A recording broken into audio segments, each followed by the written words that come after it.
Well, good evening. Welcome to our virtual public workshop for Recreate and Recreate, which is the name we've given to our feasibility study for Covington Maple Valley for Aquatics and Recreation Center. Thank you in advance for giving us your hour and a half tonight. We're going to make sure it's worth your while. There's a lot that's going to be discussed tonight. It's all about Covington Maple Valley and the needs and the process of putting this study together for you. And we're really excited to have this chance to share and receive information from you. My name's Rustin Hall. I'm a principal with ALSC Architects. And I have the pleasure and the honor of leading this study. And there's a lot of folks working really hard on this, and we're gonna get to share that with you. But before I introduce my team, I'd like to go ahead and talk about the objectives for tonight. Let's start with the outcomes that we're really looking for here. First one, we want to provide an overview of the project. In the larger context, this is a multi-year process to go from beginning to where you actually have a opening day for a new facility. And so we are just in the first portions of that, and we'll show you graphically a little more carefully where that first phase lands in the grander scheme of things.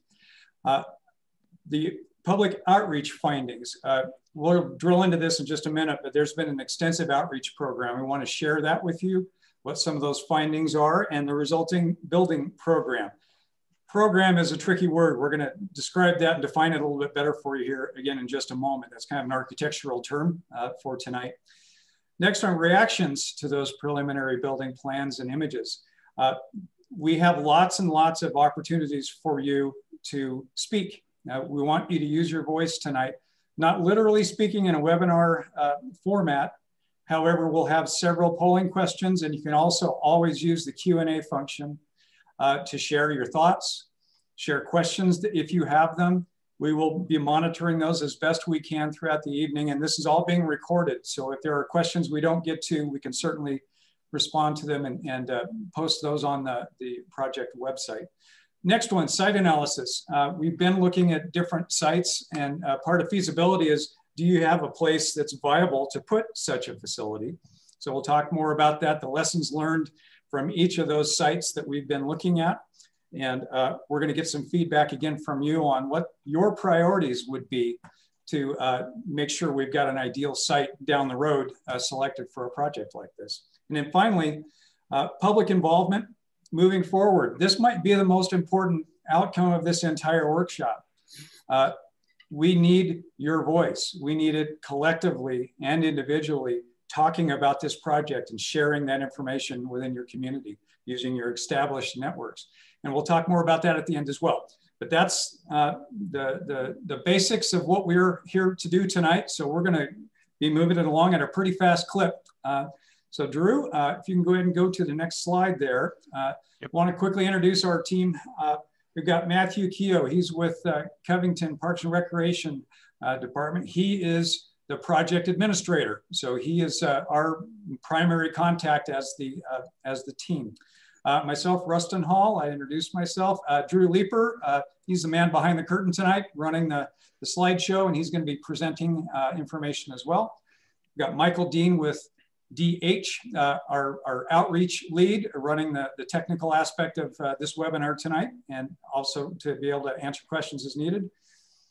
And our honored guests tonight from our team, we've got several of our steering committee members activated on this tonight. And that's a group of 15 people from all walks of life within your community that have been giving us guidance all along the way for this study. And then we also have our core planning group. That's the administrative oversight group of folks that have been working hard. I can tell you straight up, all of these people, especially steering committee, core planning group, they are working so hard for you. I wish you could understand thoroughly what all they have done for this community and this study.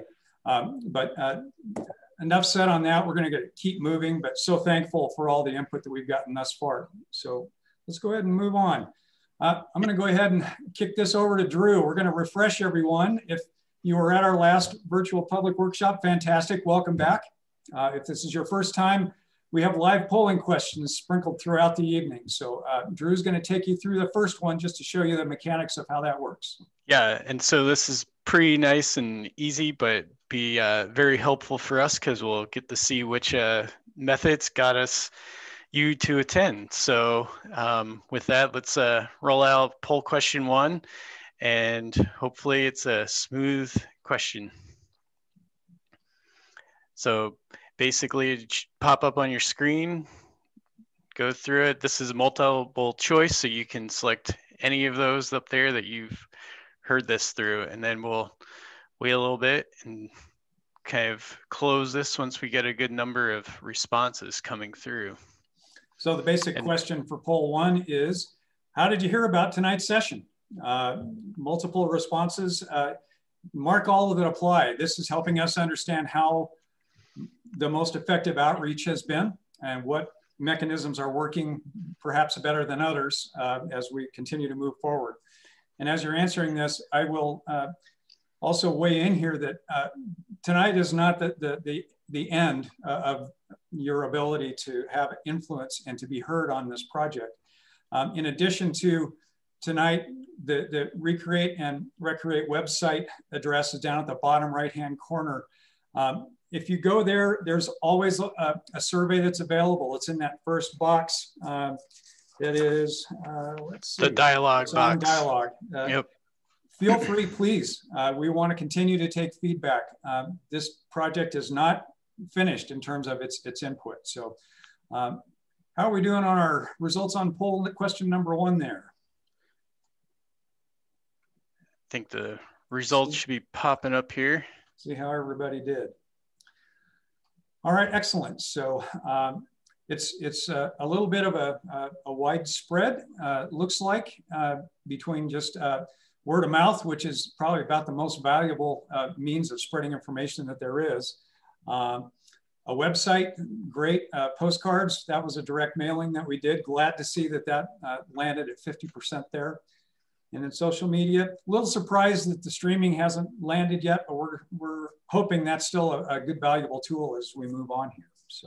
And then as we move on to steering committee members, you can answer remaining polling questions. It's really for core planning group members to just kind of let these be more the public answers. So that point of abstaining below.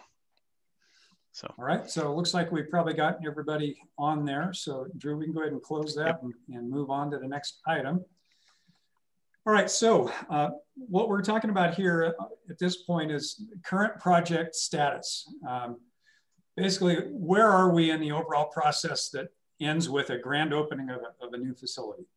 If we're fortunate enough to see this all the way through to that desired outcome.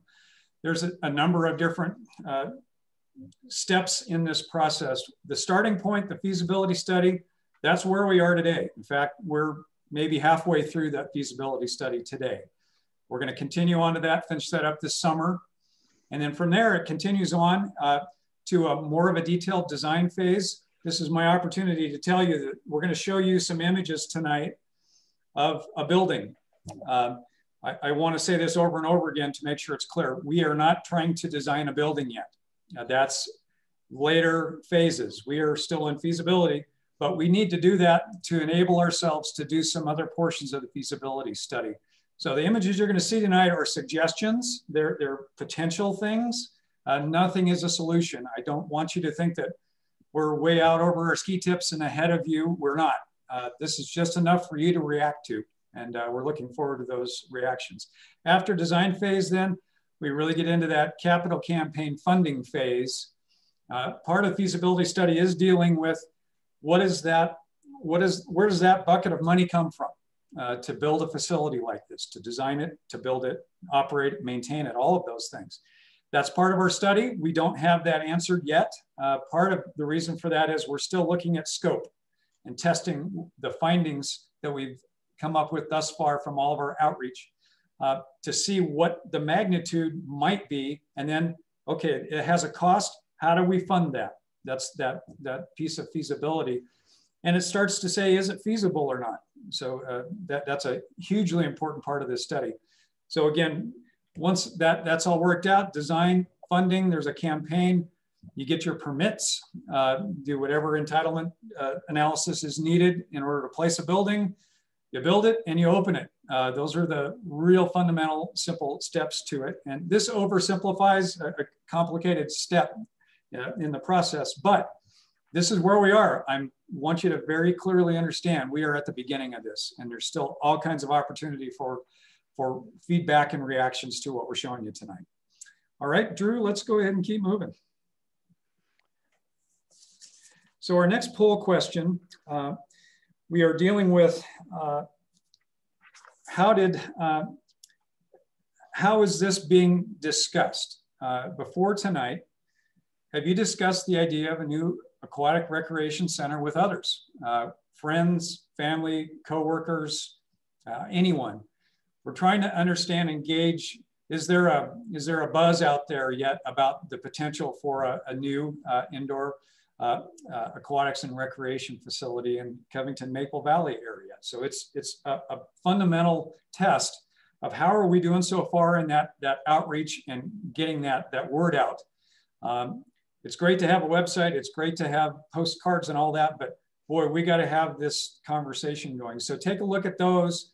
Which of those is the most closely describes the experience that you've had thus far? And that'll help us understand a little bit better what the need is ongoing to make sure that everyone is touched by this project. We have been told by our team leaders, our steering committee members, our core planning group members over and over again, we must reach as many people as possible to be inclusive and to be open-minded and to receive information genuinely and let that shape this project. And as hard as we're trying to do that, we could probably never try hard enough. Let's see how we're doing so far. So let's go ahead and check our results on this one. Oh, that's excellent. Wow, that's excellent. It's spread out quite a bit between at least once and 10 times.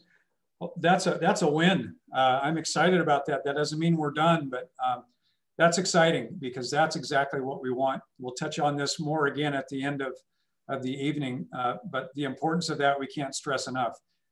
Projects like this need a grassroots supply and support mechanism in order to really move forward. It's not going to be city leadership. It's not going to be a team like ours.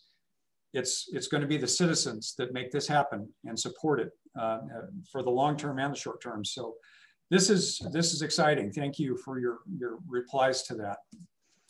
All right, Drew, let's keep moving. How are we doing here? Oh, we're doing pretty good. All right. We want to talk just a moment about the work that's been accomplished in the feasibility study thus far. We've spent 9 months doing outreach. That's the most form-giving piece of this entire process is what is the need, what's the expectation, what do your communities expect in an indoor aquatics and recreation facility? So we drilled and drilled and drilled into this. These are all the different mechanisms that we used. We have a statistically valid phone survey, 200 people. A situational survey, we talked to all kinds of leaders in different industries, different organizations, just to get their perspectives. The steering committee has been formed and has been doing a fantastic job being engaged in this and really sharing what's the pulse of the communities involved in this. It's been a great process so far. We've had a number of focus group sessions via Zoom with concentrated topics and feedback on specific types of topics, which has really been very, very helpful. Our virtual public workshop #1, we got great feedback on that and had, I don't know, I think it was about 40 probably people involved in that one. Yeah, we've had the website going and the survey from that. We've done a bunch of staff interviews with the different Parks and Recreation folks just to get more operational and programmatic type of information from them, as well as a city staff online survey. So in all of that, we have actually directly touched over 460 people. And the outreach has gone way, way beyond that. In that period, what you're seeing tonight is the results of all of that. It takes work to take all of that feedback and all that input and actually translate that into a usable tool. And we're pretty excited about what we're getting from all that. We're excited to share it with you and see what you think. So with that, let's keep moving.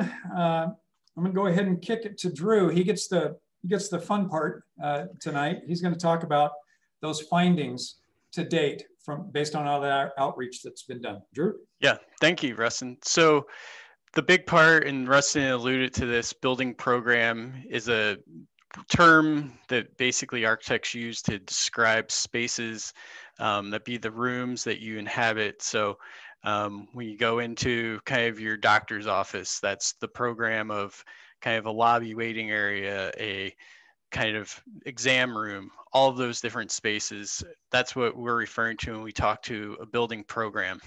So all of those input sources from the previous slide, the focus group sessions, the steering committee meetings, have all gone to informing this program, building program, as to the pieces of space that would be in that building. So these are some of the main spaces that we have in here, not to bore you with all of them. So lobby entry, pre-normal spaces. And then off to the right here would be the square footage of that space. Building operations, that's your administrative and staff office space. Then youth community areas, some of the big spaces in this would be a child watch, a youth teen center, community room, meeting and conference room, catering, teaching kitchen. Those are all spaces that we heard that your communities want and need in this new facility. Other things as far as wellness venues, these are physical as well as mental, emotional spaces that people can go to. So multi-purpose court spaces, indoor track, in group exercise studio, dance, spinning studio, weights, cardio, all sorts of stuff here. And then as you'll see, as we go through this, we have images that kind of show you what these spaces might look like. Then you get into the aquatic center, kind of a family recreation pool. In our first virtual public workshop, we went through the differences of a recreation pool and then a competition lap pool. So both of those ranked high. Needing spectator seating was up there. A therapy pool. Party rooms are one of those spaces that go hand in hand with a recreation pool. Aquatics deck, you need to have areas to walk around the pool. So those are all of those. That basically comes out to 27,500 square feet of building area. And I didn't point out the wellness venue is 28,700. Those are the two big spaces within this facility. Then we have locker rooms. Men and women's wet and dry. That way we can have spaces that are off of the aquatics deck or off of the multi-purpose court spaces. And then also family and special needs locker rooms and changing areas. So that just in itself is 7,000 square feet. And then you have support spaces. These are storage and smaller areas that are kind of just for the building operationally. And then on top of that, 14% for core and circulation on top of the 77,000 square feet that you have here. So basically, we're looking at a building that's close to 88,000 square feet in program area right now. And so the next slide here that we're going to show you is kind of actually, we have a poll question. So on that, we'll pull up that poll question. And I know we went through that real quick, but we wanted to see if you felt that all of those spaces that were identified in the previous slide would meet your indoor recreation needs and interests.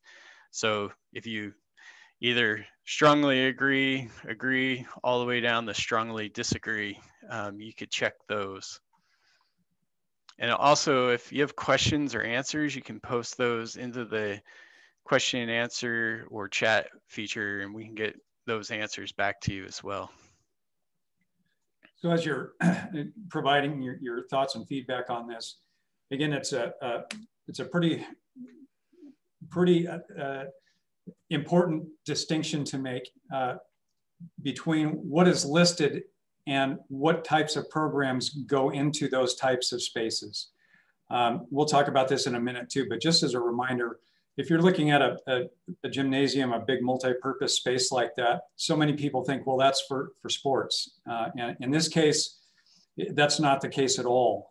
There's a lot of different multi-functional aspects of big spaces like that. And one of the keys in a facility like this is to make sure everything is as absolutely flexible for long-term programming as possible.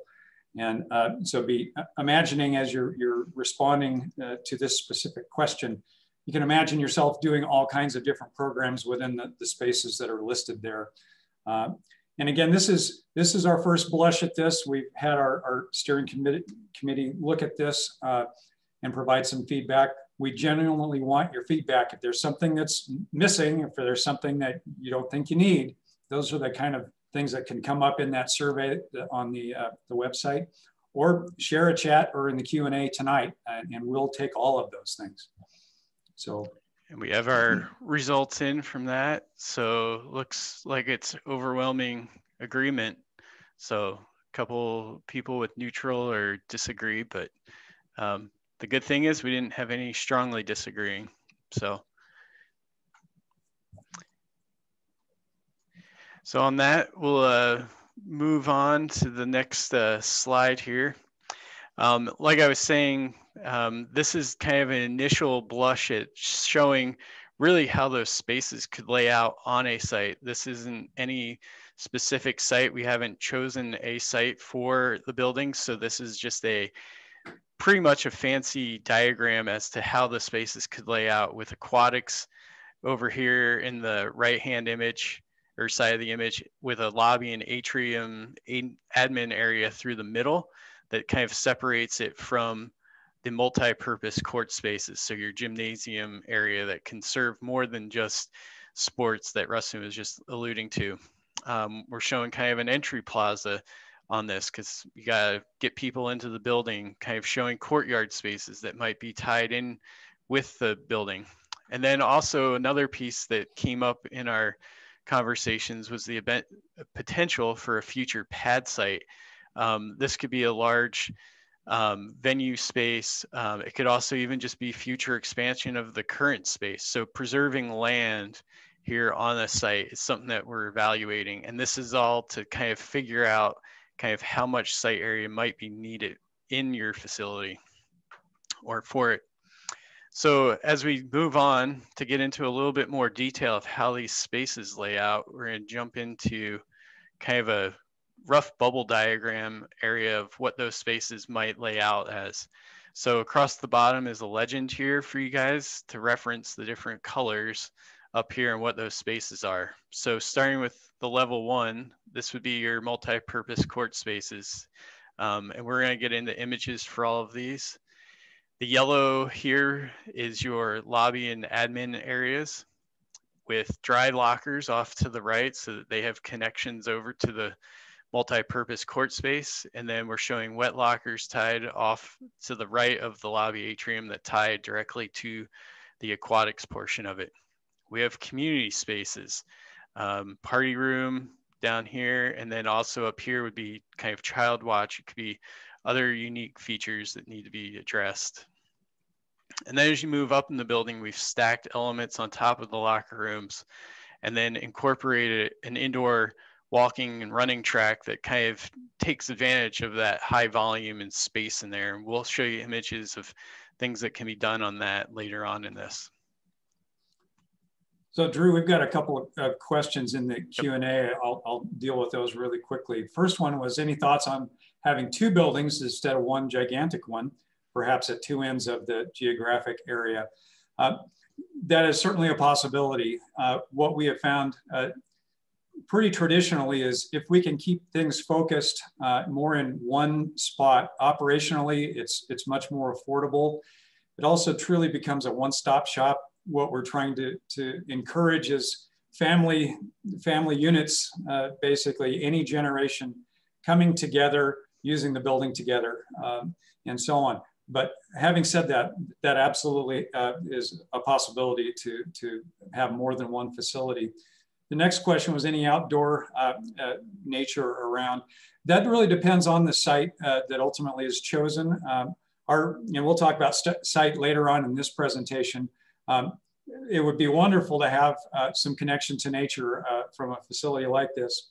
Our study is really focused on indoor aspects of this facility, but you would never do that in a vacuum. You certainly want to be thinking about what's around you. And again, as a reminder, what we're showing you here, this is one way of pulling all the pieces together that we've learned are desired for this feasibility study. There's any number of ways these could be arranged. It could go taller. It could all be on one level. There's a lot of different ways you could slice this. Potential concert venue for a future pad. Most certainly. That's one of the things that we're looking at in our site analysis, is finding sites that are large enough that you could actually have separate pad sites develop over time that are separate buildings for a specific purpose, and perhaps could be developed privately by a developer or some other form of building program, so that the community could still use it, but wouldn't directly be operated or maintained by the city that it's placed in. So great questions. We are going to talk about potential concert usage inside this building as well here in just a little while. Yep. All right. So thank you, Rustin. So as Rustin also alluded to earlier, this is not a finished product of design. It's a initial concept. That's why we're calling them conceptual. This is a view from, if you look in your top right-hand corner, kind of from the right-hand side of the facility that we've kind of modeled up here to get everyone excited and interested in this project. There's nothing better than an image to get people talking. So here it is, you can start talking. In this be the aquatics area, looking at how that lays out, whether lap lanes and spectator seating are on this side, and then more of your recreational area over here with party rooms. Having that connection to the exterior is important, which you'll start to see in our later images as well.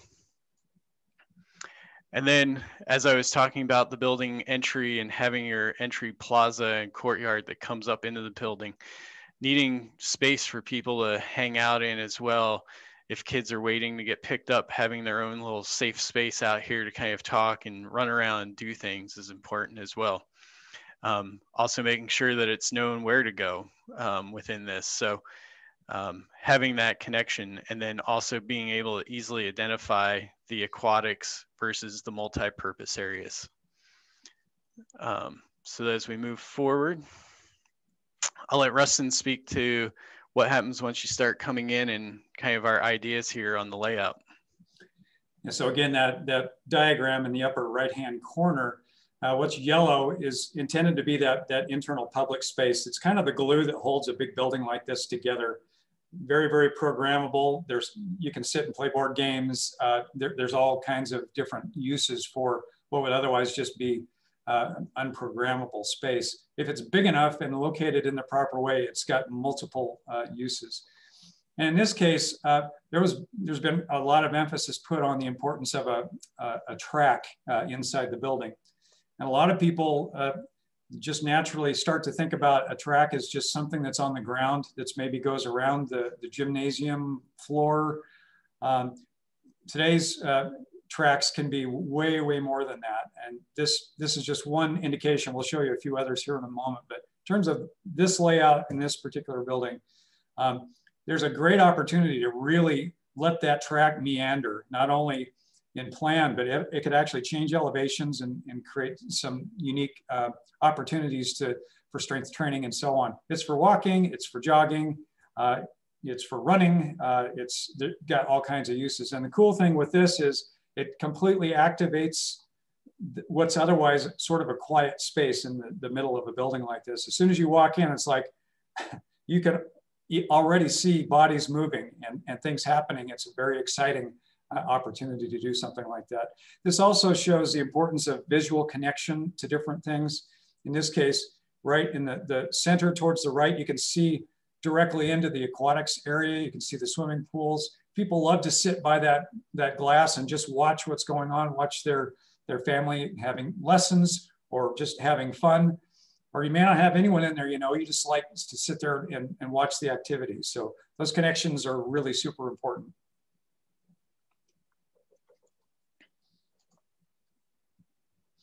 And then this is just a little bit higher from where we just were. This takes you up to that second level and gives you an idea of just, it's amazing the different perspective just coming one floor up in a building will give you, taking advantage of the volume.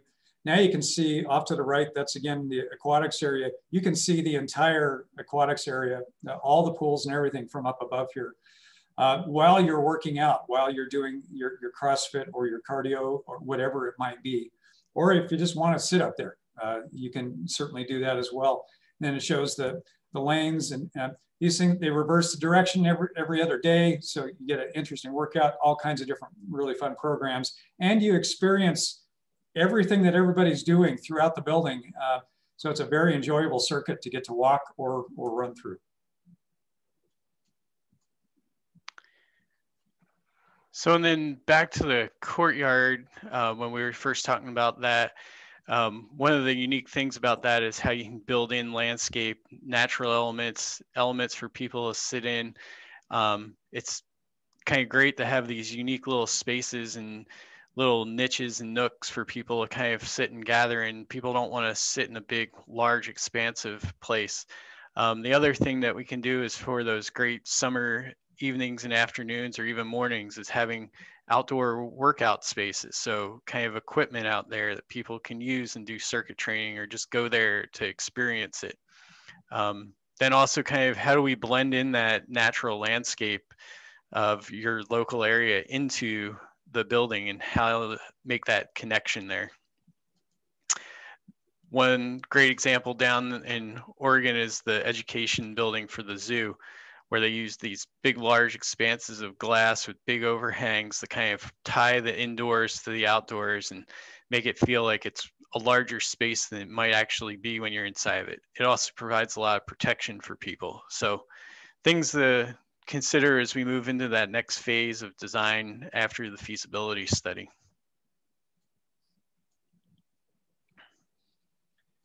And these images are, again, back to the diagram, you're looking back in the lobby areas here. There's so many different ways to lay this out. I know these photographs might look a little bit confusing, but that's almost the point. It's when you think about a lobby or an entranceway, you just think of a big empty experience. And that's not the case in a recreation facility, such as we've been studying for you here. The upper photo shows there's actually in this lobby, there's a bouldering wall that leads to a climbing wall. So again, as soon as you come in, you see activity going on. You are engaged in the spirit of this. And that's what's so beautiful about facilities like this and why it's so important for communities to have something like this. It's about wellness and wholeness. It's mind, body, spirit. It's creating the whole person. The recreate and recreate, that's not just an odd name. That literally is what happens. You come to a facility like this to really recreate yourself, and you do that through recreation. And as soon as these land, they're just a magnet of activity. And it starts with that lobby. The lobby can spill directly into other spaces. There's control points certainly in a final design that are important, but you don't want to be overly controlled as you come in. You want to be excited. It's like, oh, I am so glad I'm here. And so many different ways of activating lobbies. The lower place you can see, it's a combination of social and physical. You can just sit. You can just sit and watch and enjoy. You can bring your coffee group, or you can sit and watch the game with your friends. And you can see other people doing other things, and maybe they're going to inspire you to say, "Hey, I'm going to get off this chair and go try a stair stepper and see what that's like for me." So the lobby is really an important first step in the process here.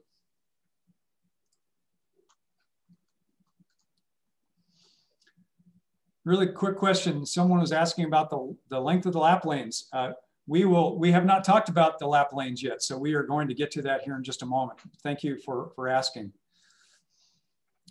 And that's a perfect segue, because we're going to start talking about aquatics, and we're going to do another poll. Each of these sections of the program that we've put together based on all the feedback we've gotten, We're going to go through a series of images, and then we're going to ask you some specific questions and have you react to those images. So we're going to walk through and describe these in some amount of detail as to why these aren't just pretty pictures. These are specifically giving you some information for you to react to, and then we'll do a poll question, and then we'll go to the next type of space, and we'll repeat that a number of times. The first one is the aquatics. Aquatics is it's pools. It's all the activities surrounding today's pools. And as Drew mentioned before, virtual public meeting, virtual public workshop #1, we spent a lot of time talking about those different things that are available in today's aquatic facilities. And the basic pieces are there's leisure or recreation pools that are specifically for that type of use. There's more therapy warm water pools that do multitask, but they're primarily there as a warm water option for people that prefer that, maybe need some therapy. It helps with some of the partnerships we've discussed with some of the other businesses in the area. It's great for running physical therapy for folks that are injured or recovering. And then we have the competition pool, which these days is not just for competition. There's a lot of different things we can do. These first images are really looking at a recreation facility. Lots of really fun opportunities for seating, structures that are built right over the top of the water. You can see the spiral stair going up to a water slide that comes down to run out channels, similar to what we had discussed previously. Down below there, you can see there's opportunities all over this building to look down and watch that activity in the natatorium from any number of different spaces around the building there. You'll notice lots of daylight. We have to be very careful about that. We don't want too much direct sun for heat gain. It adds to operational costs, but we also don't want to just be in a room. We really want to tie indoor, outdoor with that. And we're intentionally showing you a variety of different levels of detailing. This particular slide, this is the city of Airway Heights, which is near Spokane Airport. This is a very, very small community that put this community center, recreation center together. And we're not here to tell you, you should do this or you should do that. We're here to show you there's all kinds of different ways of accomplishing a natatorium and a leisure pool, recreation pool. In this case, what you're looking at, that's the current channel, and there's a vortex right in the middle that just sort of spins you around. You can see the young child on the right up on the play structure. This is a really simple one. This is exactly what that community wanted. They didn't want all the bells and whistles that perhaps other people have come to expect. You can also see on this one right down the middle, you can see right directly back out into the lobby. Again, all of those sight lines are really important. And then off to the left, that's the main building entrance. So as soon as you're approaching this building, you're already seeing the excitement going on inside before you've even gone in. So there's a lot of specific kinds of things that we can do to make these really, really effective. Let's go to the next one. This is starting to ramp it up a little bit. We could talk for hours about the different types of facilities and equipment and amenities, the dumping buckets, the theming that can go on. Down below there, you can see those are typically called lily pads with a cargo net above. So you're walking across the water and keeping yourself stabilized from the top. Something for everyone is absolutely the name of the game here. Go ahead and go to the next. Whoops, I think. Sorry, I got a little excited there with the advance button. Okay, so now this one, this might be a little over the top, and that's okay. You can see in the upper slide there, these are both the same picture with different lighting effects. They've got a shower over the top that dumps water down about 40 feet. All kinds of amenities in here, theater lighting. You can see the water bubblers, all the things going on. This is, again, a leisure recreation pool. This one is a zero depth entry, which means it's like a beach. It just slopes down and all of a sudden you're in the water and you're in 2 inches and then 6 inches. And young kids absolutely love that kind of thing. But again, just another way to go about something like this. Changes in elevation, walls separating one pool from the next. There's just all kinds of things that can be done. So we're shifting here a little bit towards, this is more the competitive swimming pool. And there's a number of things to look at in this picture. Right in the dead center up there where those two people are standing, that's actually a spectator area for watching a swim event. This particular pool is set up to where it's got lanes going both directions, and it changes the lengths of those. A 50-meter pool in one direction, a 25-yard pool in another direction. And you want to have it towards that finish line because that's where everybody wants to watch. So that's one aspect to be thinking about. It doesn't have to be elevated. It can just simply be on the deck and roll in and roll out if you don't want it there all the time. I'd also point out on the left, there's a glass wall here separating this lap pool from the recreation pool on the other side. Those are two very different functions potentially. If you're trying to do a swim meet on one side, you don't want to shut down the recreation side because of that, because it's a huge revenue generator for you. It's going to help pay for the operations of the building to keep that open. Best way to do it is just keep them separate, and there's different ways of separating. The other thing I would point out is on this slide, you can see these people are doing paddleboard yoga. I don't know about you, but I have enough trouble doing yoga on a hard floor.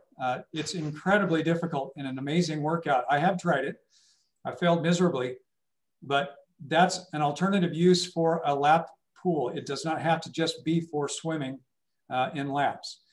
There's all kinds of different ways of programming a lap pool. More ideas on just different ways to theme an aquatic facility like this. There may be something in the Covington Maple Valley history or culture that might say we want to glorify something through how the equipment is selected. You can get all things custom made if you want. All kinds of ways of really individualizing, making this truly a Covington Maple Valley area natatorium. And that's really fun to do. It's money. There's no doubt about that. So we'll continue to study that. This again is a zero depth entry. This one is taking more of the current channel and putting it on steroids. This one wanders all over the place. Lots of vortexes, lots of water jets coming out of the pool, into the pool, big water slide down the center, play structure in the back. So again, we're just showing you a variety. The program that we're looking at here is somewhere in the middle of all this. It's not a huge facility quite like this, not quite as small as the Airway Heights one that I mentioned earlier. So, but there's absolutely enough room in here to have a lap pool, to have a recreation pool, have a therapy pool. And so we're trying to get a sense from you based on what you're seeing here, where you might want to land with something like that for your facility. So we've got a poll question for you. Oh, sorry, one more pool. I forgot about this one. This is an image of a therapy pool. Warm water, really, really popular for water aerobics, especially with our senior populations. But you can run swimming lessons in this. You can do recreation in it. There's all kinds of different functions in terms of, and as well as true therapy to have physicians come in with their patients. And that answers, I think, one of the question and answers that we had about considerations for seniors for water aerobic classes. So, yep. So this is our poll question number 4 for you. Do these images show swimming pools and play equipment that your community would enjoy using? Yes, they would all see frequent use. The lap swimming pool would see the most use. The recreation pool would see the most use. The therapy pool would see the most use. Or the pools and play equipment shown would see limited use. So if we could get you to weigh in on this question, that would be really helpful. And as you're answering that, keep in mind, we're not trying to show you a final idea tonight, as we've mentioned before. These are all images from multiple locations, obviously, but we're trying to get a read from the group here on which of those seem to resonate with you the most as we continue to move forward with this. And then ultimately in that next big bubble in the process diagram that I showed you is truly design. That's selecting a site, a final site. That's really taking a final program and then making those decisions on where do you want to invest that amount of program and that amount of budget in a recreation facility. All right, how are we doing on this one? Okay, so looks like we're getting good feedback on very frequent use of these things. That's really pretty commensurate with the facilities that we've done, the feasibility studies, and then ultimately leading to built facilities. The aquatics are always popular, especially the recreation pool. That we look at it as bather load, which is how many people are in the water in each pool. And even though a recreation or a leisure pool might be smaller than a lap pool, it's probably always going to have more people in it, just because there's younger ages there, and there's all kinds of toys there, and other activities in the lap pool. Typically, it takes more room to do those things. But nonetheless, I appreciate all of your feedback on that. That's tells us, I think we're on a good track here. So Drew, I'm gonna kick it back to you. Thank you. So as we move into the next one, looking at weights and cardio spaces. This is really a big driving factor here when you start thinking about families coming. Mom, dad can use a workout facility, whether that's the courts for open basketball or jumping into the weights room for strength and conditioning while their kids are playing down in the recreational pool. So what we're looking at is basically more entry-level gym equipment. So your weights, strength conditioning. So in here we have some free weights that would be incorporated, some bands and kind of pull-up bars over in the back, some cardio equipment. Thinking about this for all different uses and skill levels, abilities. It's not just your super ripped athletic college students in here, kind of like we're showing with the top image here, which was one of our GU projects for the Zags. But also looking at how do you make those spaces a little bit more friendly for your everyday user, recreational user who's going to come there and use that facility. So thinking about really cardio equipment being near the exterior or kind of facing views. So a lot of times that's facing out into the aquatics area. Having cardio equipment kind of, or I guess strength conditioning equipment, which is like your equipment here more in the middle, and then having on a solid wall your weights so that people can look at that in the mirror, make sure their form's correct. And then on that, we move to poll question 5. So those spaces, and there wasn't a ton of them, but would that equipment and space in your community be enjoyed for its use? So first question is, all of those spaces shown would be filled to capacity. Most of the spaces would see regular use, some would see regular use, or they would see limited use. So just trying to judge how much use those fitness cardio spaces would see.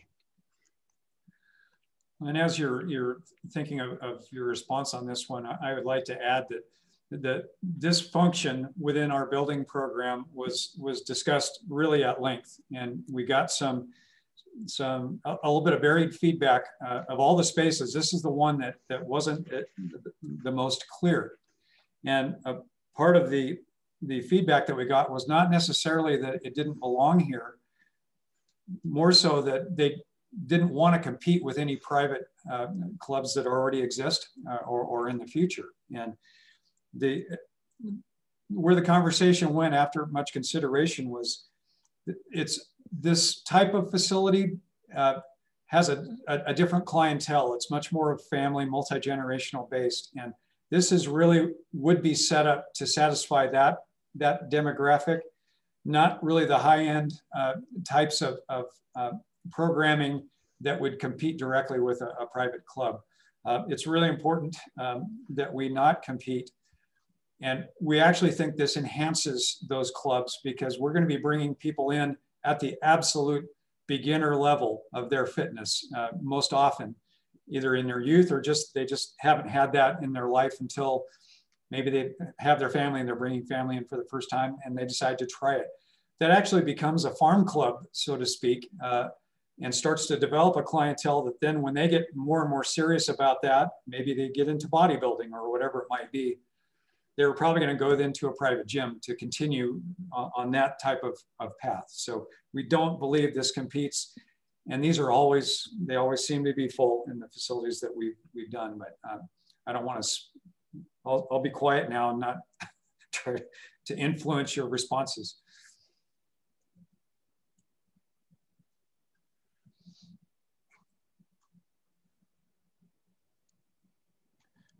Well, and that's great answers right there. 66% would see those spaces being regularly used. So then followed by filled to capacity. So thank you for the insights there. We have another question on cost for membership per use will make a difference. Yeah, we're still working through those fee structures and cost for use. That'll be forthcoming, but yes, we understand that that's an important consideration and criteria for developing the feasibility of this facility. All right. So our next group of spaces, again, we'll show you some images and then get your feedback on. This is dealing with multi-purpose court space. A lot of people hear the word gymnasium and they takes them right back to like the 1950s, playing in a children's club of some kind or whatever. I know that's where I started my very short basketball career. Today's spaces are nothing like that. They are truly multi-purpose. They're filled with daylight. They are connected to other spaces. They are flexible in how they can be programmed, and you can have multiple things going on all at the same time. Again, upper right-hand diagram, you can see in our building layout, roughly about how much of the building would be taken up just with this type of space.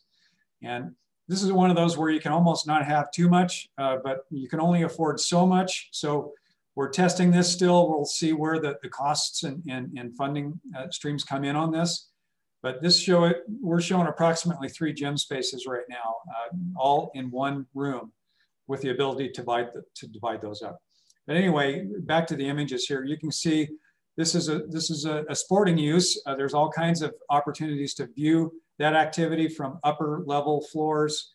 And those can be other activities going on or social spaces going on up there that can see down into that and enjoy that. Let's go ahead and go to the next one. This one is, there's a number of different things to think about on this one. There's an opportunity to have folding bleachers, lower right-hand corner. And you see this all the time in high school gyms where they fold up, they can fold back out.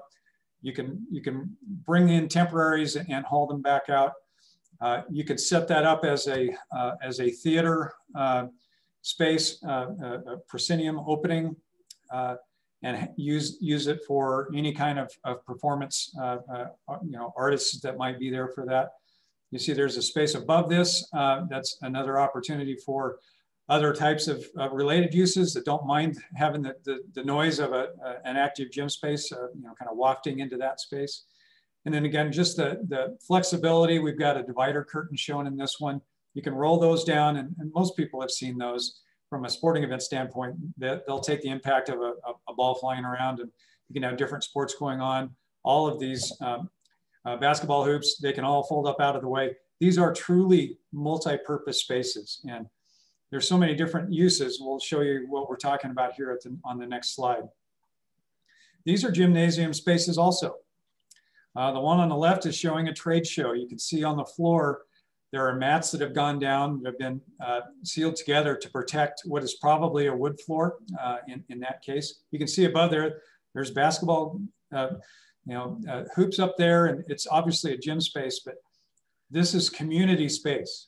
And your community will decide what types of programs really ought to go in a great big volume like this. It is not just sports. The center section there, that's showing a ceremony. Is probably a graduation of some kind.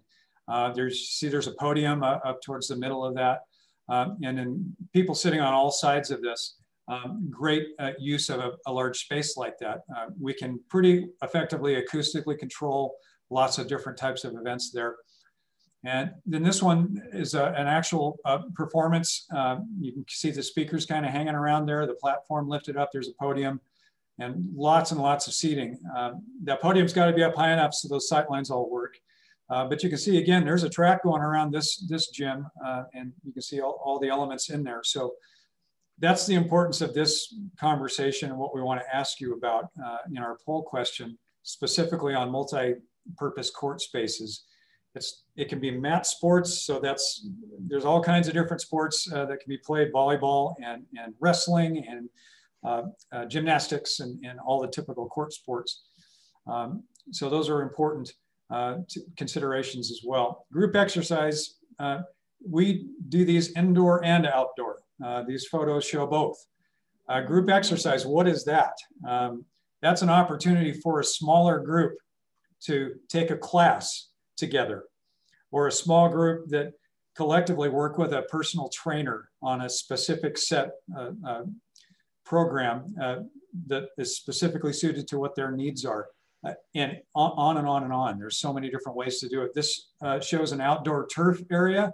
Turf is really popular these days with the weight sleds and moving those things around is great strength training. And all kinds of different sports, ball sports as well. Lower left, that's a group doing a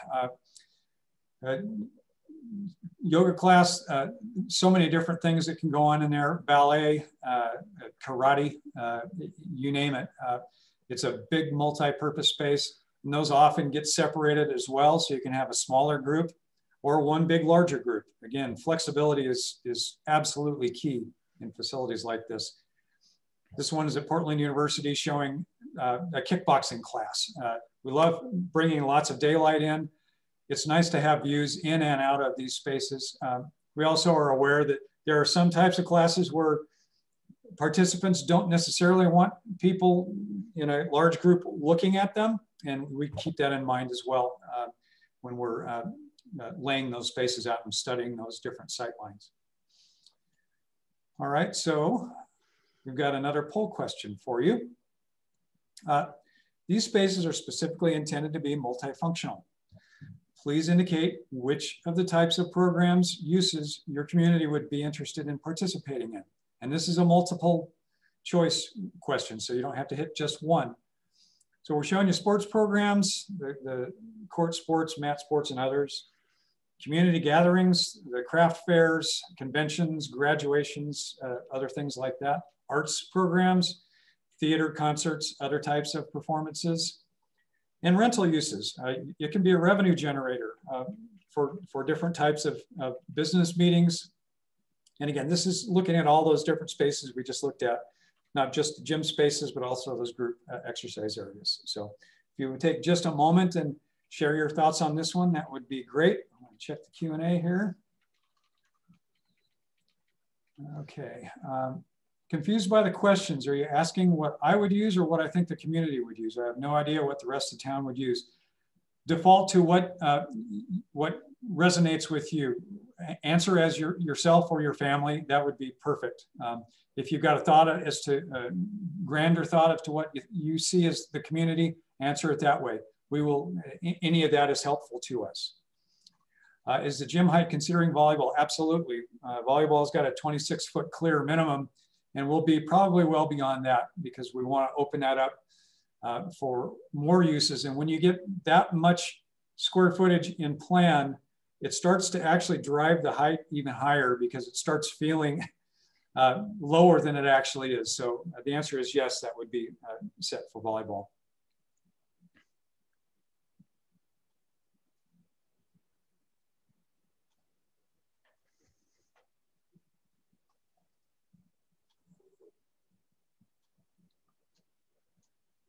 All right, so the results are in. Well, that's great.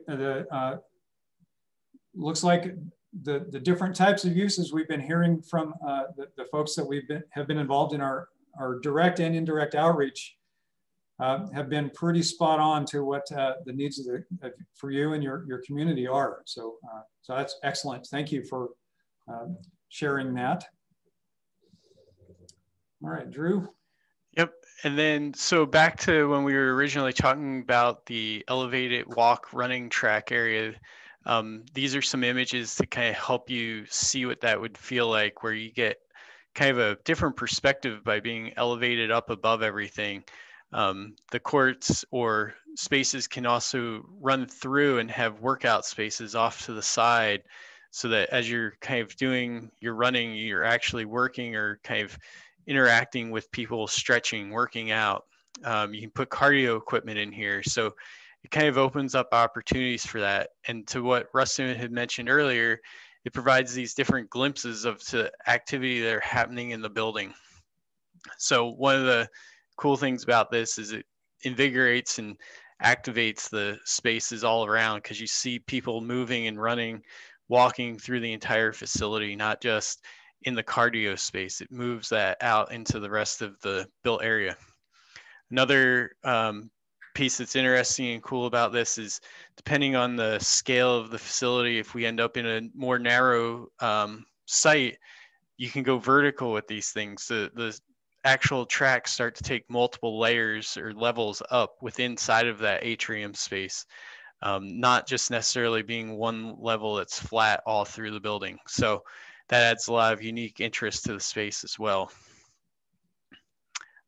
We heard that there was a lot of interest and need for this, in part due to weather, also in part due to safety concerns amongst residents. So those are all elements and reasons why this is being incorporated into the program. The space can even be tied directly to kind of a larger workout space that just kind of runs through it. Rustin mentioned sled tracks. You can do sprints on these to do wind sprints while you wait for a piece of equipment. Having connections down into lobbies is also important. Views out to the exterior. So, and when Rustin was mentioning going different directions, if you're running, looking down the track on the right here, it's a different perspective than if you're running towards the left one day. So with that, we'll go to poll question 7. So based on the track images shown, how often do you think that your community would use an elevated track for walking, jogging, running, or CrossFit? So multiple times per week, several times per month, use it infrequently, or would not use it at all. So, and this can be based on winter. You could probably think of your winter months, which are colder and rainier, gets dark out sooner. That might be one way of looking at it. So maybe averaging those across the year versus maybe the summer months when people would be more likely to be outside. One of the, at our last steering committee meeting, one of the steering committee members pointed out just the pure and simple aspect of safety with a track like this inside the building, as opposed to running outside, where there's really not a lot of controls, depending on where the trail is that you might be using. Having something that's substantial inside the building in a truly safe environment would be just a wonderful community asset. And which is part of the reason we're showing this as potentially a pretty elaborate, large track, because you're going to spend a lot of time on it. The longer and the more interesting, the better, as opposed to just something that goes around, say, one gym space. It gets a bit monotonous very quickly.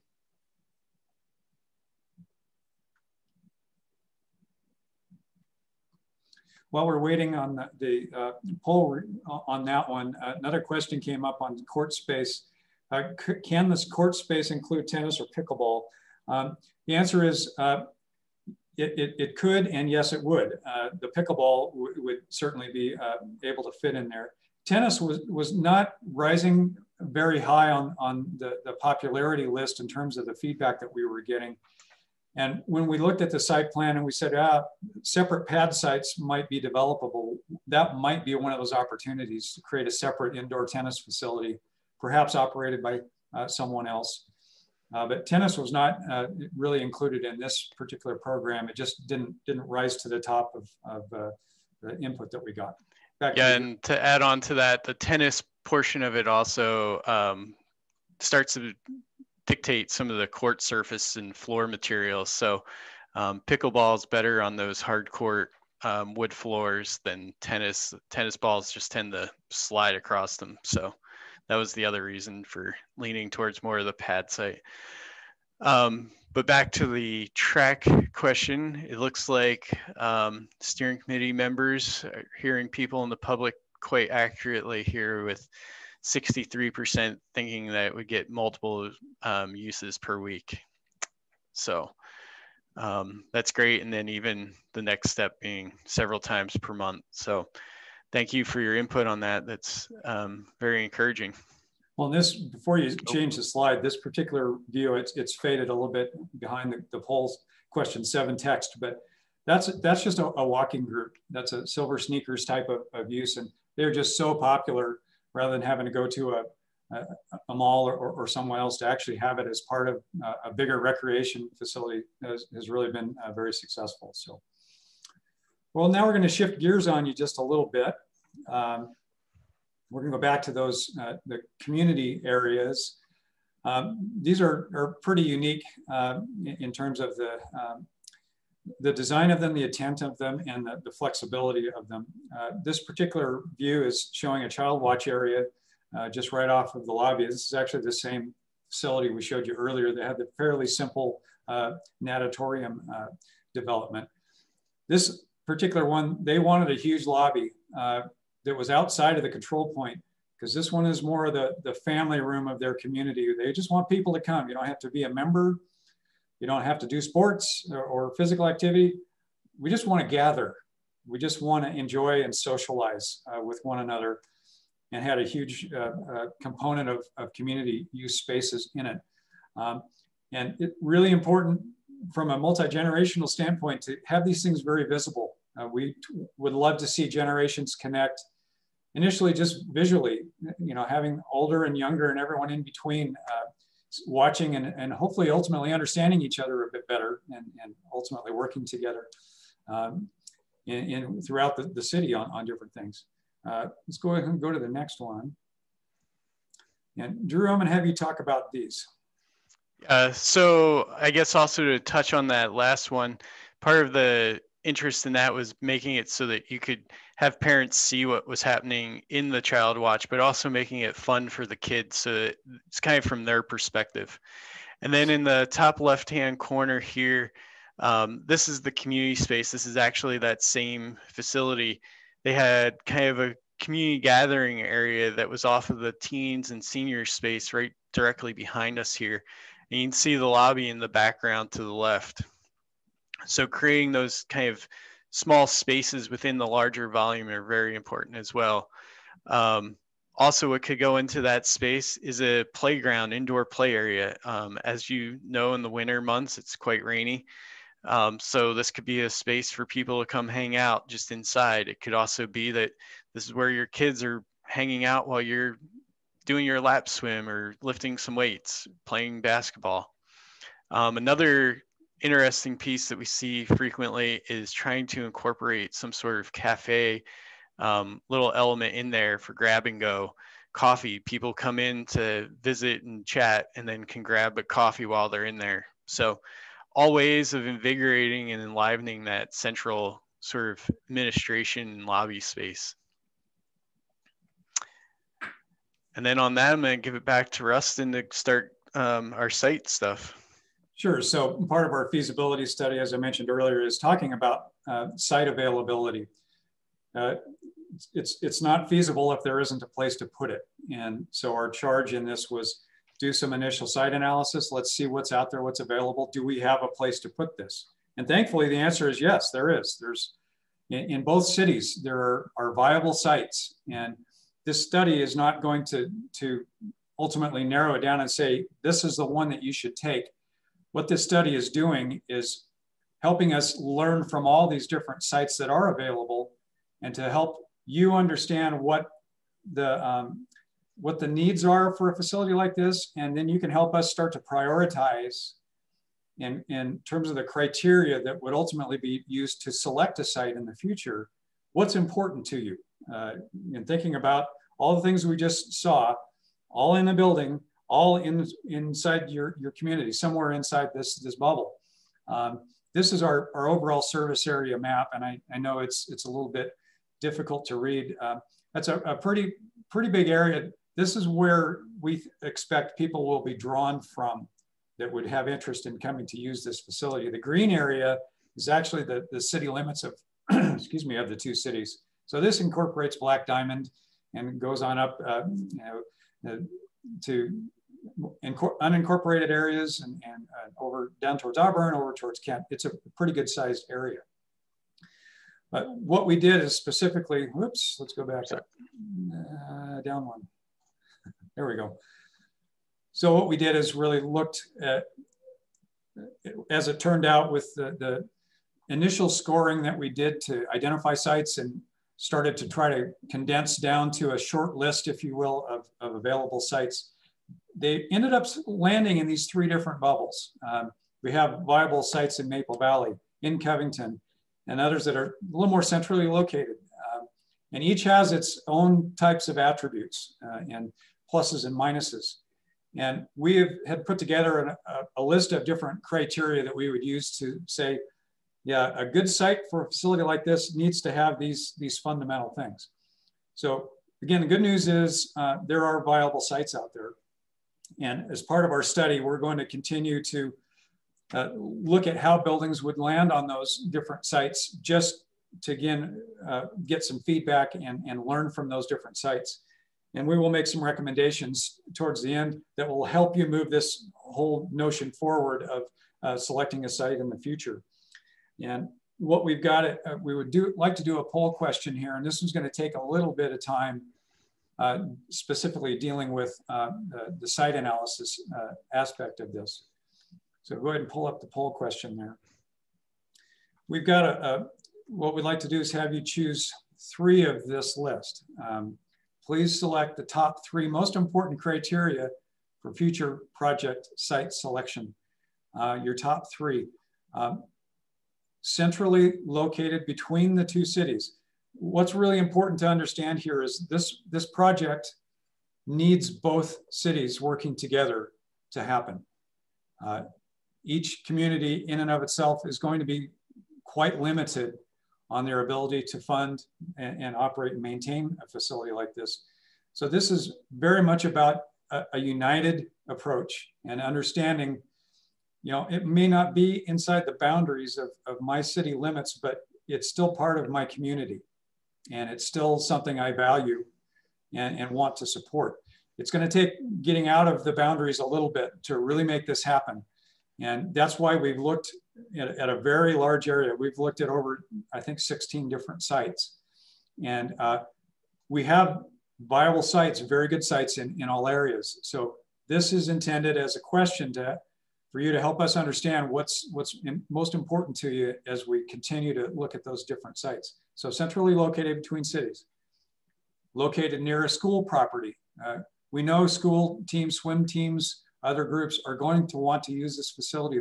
They will bring the bus in, do their thing, bus back. Located near a compatible development. For some people, that's really important. I want it next to places where I can leave a portion of my family if I want to go and shop, or I need to go have a cup of coffee, I need to go relax, whatever it might be. Is that most important to you in terms of the context that we would put a building like this in? Located near a public transit bus route. Not everybody has the ability to just pick up and drive someplace anytime they want to and need to use public transit. And that's fantastic. That's what it's for. How important is it that we're near a bus route? Located near trail networks, pedestrian and bicycle access. I mean, it's wonderful to not have to drive a car to a facility like this. Bike to it, walk to it, do your thing, and then walk back. It's all in the spirit of what the facility is all about in the first place. Located near a highway or a main street. Some people don't want this necessarily be, I'm not sure where it is. I want it very visible and extremely accessible from the highway, from a main street or arterial. So it's super easy to get to. I don't want to have to think about it. Highly visible from the street. That becomes potentially a safety question. it's always going to have some sort of a drop off. So you can see if you're dropping younger folks off, you can see them go in the building and come back out. You can see all of that visually, you know they're safe. Some people would rather have it set off a little bit further and a little more perhaps exclusive in terms of its view and its sort of its ambiance. And then finally, lowest cost to buy and develop. That's always a popular one, but we want to test to see, is that one of the most critical based on all of these other things? So with that, if you wouldn't mind sharing your thoughts on this, that'd be great.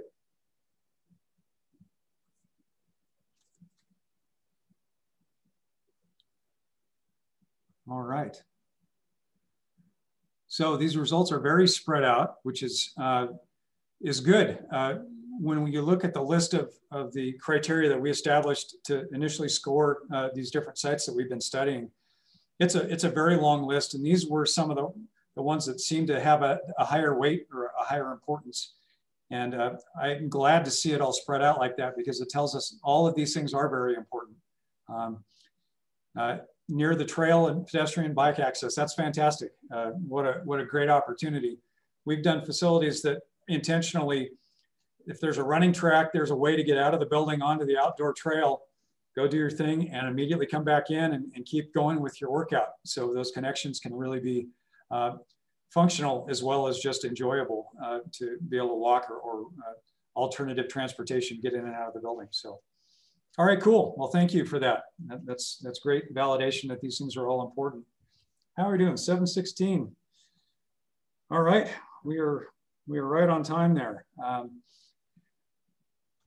We're going to start closing this out. We're going to have some comments from from some of our steering committee members here in just a minute. But before we do, just wanted to revisit this really quickly.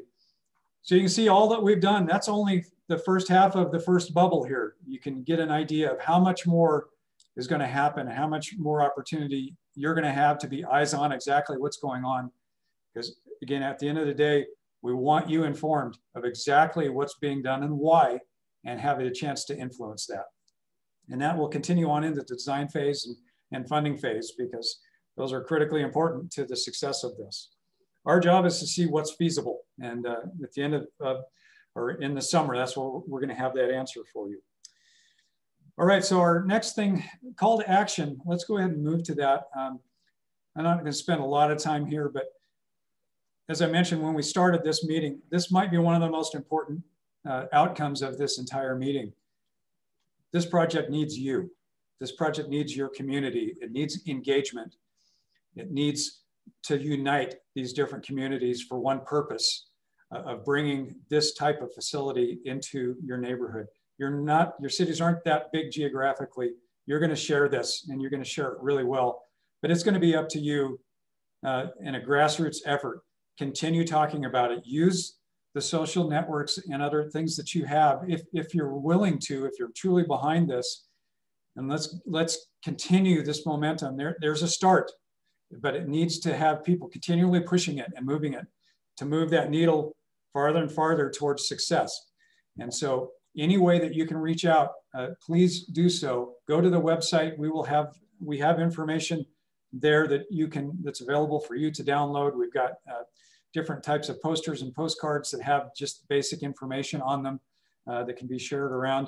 We are working hard to continue to outreach and share that as much as we can, but boy, you guys amplify what we can do 100-fold if you're engaged in it and take some ownership in making this happen. So that's my call to action for you.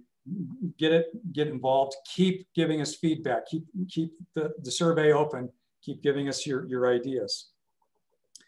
With that, we've got our 12 minutes left. And again, it's really a pleasure to have worked with our steering committee and our core planning group, many of which are on this call.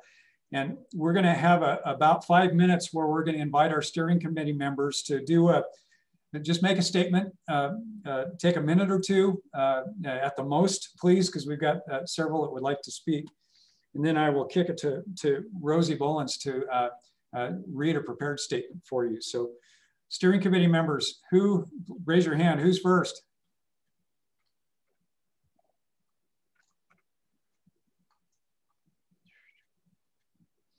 I see Brock. Yeah, this is Brock Diddy. Can you hear me? Yes. So I'm from Black Diamond, and I'm involved because I run the Black Diamond Gym. I just want to say this is a great opportunity for us, the residents of Maple Valley, Covington, and even us out here in Black Diamond, to get involved with something awesome. So get out there, get your friends, your kids, your neighbors, get them involved, let them know what's going on so that we can all become part of this and make it go. Thanks. Awesome. Thank you, Brock. Hand up. Who's next?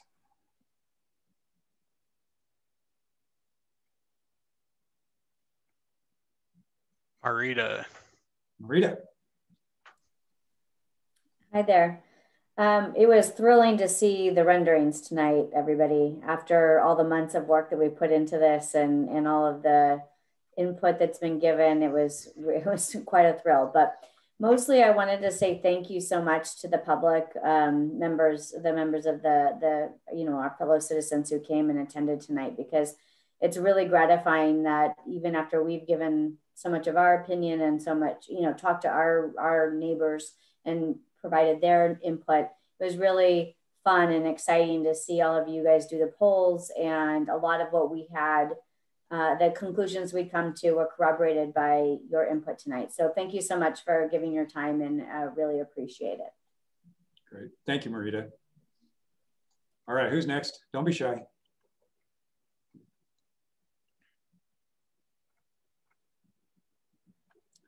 All right, I'm going to go ahead and kick it over to Rosie then. Rosie, the mic is yours. Great, thank you, Rustin. Again, my name is Rosie Bolins. I'm also a member of the steering committee. In addition to being on the steering committee, I'm also a member of the Parks and Recreation Commission here in the city of Maple Valley. And so Parks and Recreation is something I'm really passionate about. Personally, I'm a mom of 2 little kids. They were with me earlier today, and the whole time we were watching this presentation, my 6-year-old was just going, wow, that's amazing. I'm so excited. When can I go? And so I really appreciate all of the public feedback, and I am very excited about this project. And I, like Marita, am very excited to see those polls corroborating what we, the steering committee, had already brought forth and thought was kind of the public opinion. So with that, I'd like to read our prepared statement. This is from the steering committee.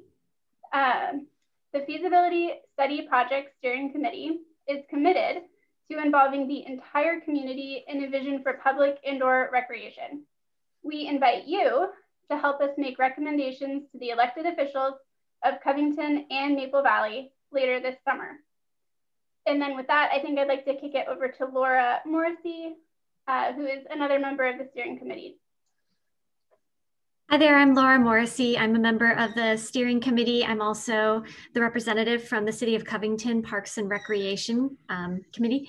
And I can echo everything that has been said by other members of the steering committee. I'm a mom of 4 kids who are also watching this with me, 2 teenagers, 2 elementary school kids, and all 4 of them were equally excited about the various things that have been envisioned.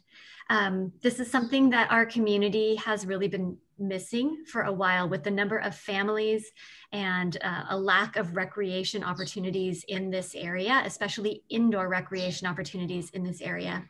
And so I hope that as a member of the public attending, you also are excited and that you will continue to share this project and this vision. This is just the first step, like they said, and the harder lifts are still to come in terms of funding and in terms of necessary steps that need to happen to make this a reality. It's not going to happen by just the steering committee alone. This truly does need to be a community effort. And so we hope that you will join us in this effort to make this a reality in our community. Excellent, Laura, thank you. We have a few minutes left. Any other steering committee or core planning group folks that would like to say anything?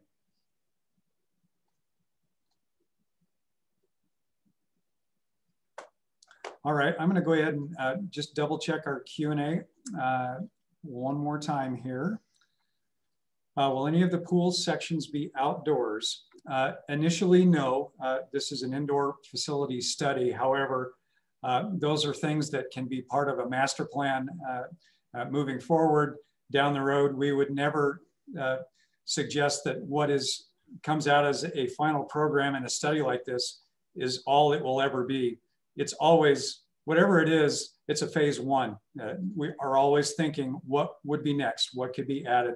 We don't want you painted into a corner such that what you build is impossible to expand or is thought of in a vacuum. We want to make sure those expansions can happen either indoor or maybe outdoor. So that's a long answer. Short answer, it's not in the indoor program. It certainly in the future could be part of the outdoor program. And then don't remember ever seeing tennis on any of the surveys. What specifically showed that this wasn't popular enough to include? It really came back down to the phone survey that was taken is really the only input that we can consider statistically valid. Everything else is more qualitative information. And based on that, the interest in that type of facility was lower on the list than all of the things basically that we've been talking about here tonight. It doesn't mean that there isn't interest in it, certainly. It doesn't mean that it wouldn't be used if it was built. It's not part of our test right now because we're looking at trying to scope this in the most reasonable fashion to see what will fit on sites and within ultimately the financial feasibility. If we find in this, I doubt it, but you never know, and we're open-minded to it. But if we find that the feasibility financially is to do something much bigger than what we've shown you tonight, we can start bringing in more and more of those other activities that were identified. And tennis most certainly could be one of those. It also could be developed separately on a pad site, perhaps by another means, which we talked about earlier. But thanks for the great questions. See, we've got just a couple more minutes, couple more comments here.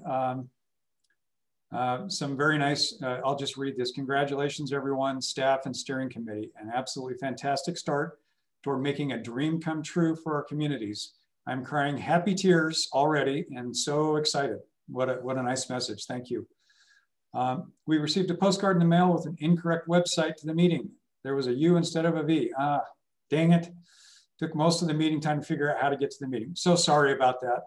Thankfully, this has been recorded and we will make sure this is accessible from the website so that you can see the entire thing. Because again, we don't want to do anything that makes this any less than absolutely transparent in terms of process and the importance of sharing and receiving input. So with that, we'll go ahead and Matthew, unless there's anything else you would like to say or anyone else, I believe we have achieved our agenda for tonight. I'm so thankful again for everyone that's here and thankful for the steering committee comments. And they're right on. We really need you involved in this. It's yours. This is yours. We are helping you discover what it truly needs to be for you. And we've thoroughly enjoyed it thus far and we're looking forward to next steps. So hearing nothing else, I believe we will call it good at 7:28. Thanks again. Have a great evening and keep an eye on the website because we'll continue to post more and more development information here. Thank you, everyone.